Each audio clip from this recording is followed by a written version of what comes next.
Employee selection.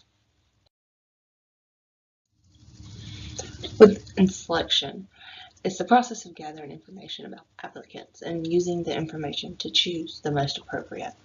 Applications, interviews, references, assessment centers, and online social media are the ways that they use the selection process. And each job offer attracts 250 resumes, and only 4 to 6 will get called for an interview, with only 1 getting the job. The steps in the selection process: the hiring decision, medical exam, pre-employee test, reference and background checks, interviews, completion of an application, and the submission of the resume. Hiring decision. Every potential employer you come in contact with is all thinking the same thing with a hiring decision. Do they have the basic skills for this job? How much training would they need? And how quickly would they be able to work on their own? A medical exam, drug and alcohol testing will be required in most jobs. There's a physical exam as well, just to see your strength, your stamina, and your endurance. Every job is different. You'll need different physicals for each job. Employment applications. What's on an application? You need your education experience. From high school to college, list everything that you have been through.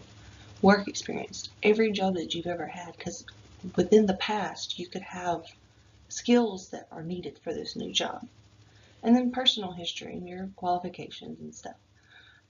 This all helps identify if you're worthy of further scrutiny, which means if they're going to call you back. If you don't have anything that is required for the job that you're applying for, more than likely they're not going to call you back. And for extra credit here, if you add 1 to 2 pages of your background and your qualifications, you'll have a better chance at getting a call from them. What recruiters say they look for on a resume? Job experience is the #1. And then there's cultural fit, cover letters, college, and GPA. Employment test. Administered to focus on aptitude, skills, abilities, or knowledge relevant to the job. Here are some examples, which will be computer skills, personality test, behavior test, and drug testing.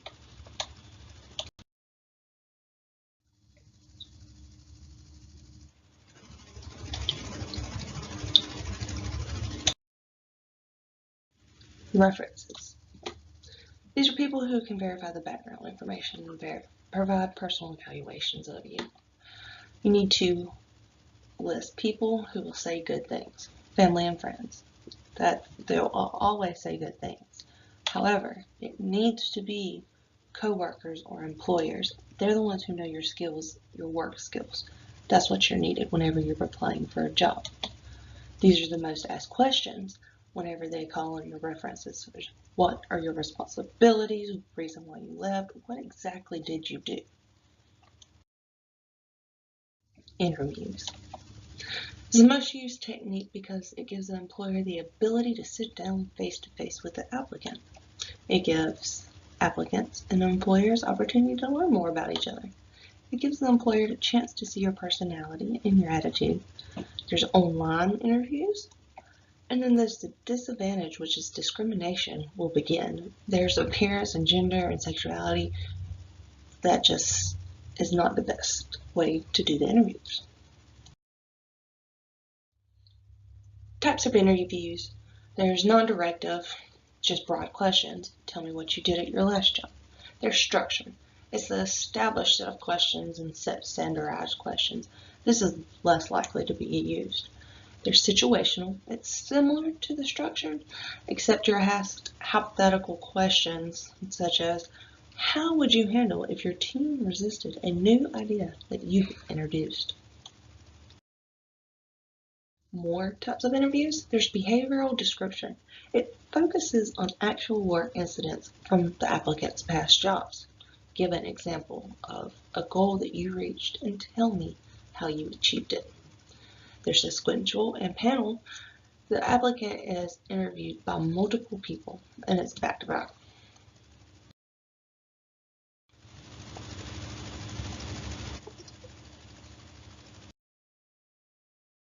This is the end of the selection. Thank you for watching. Here are all my references.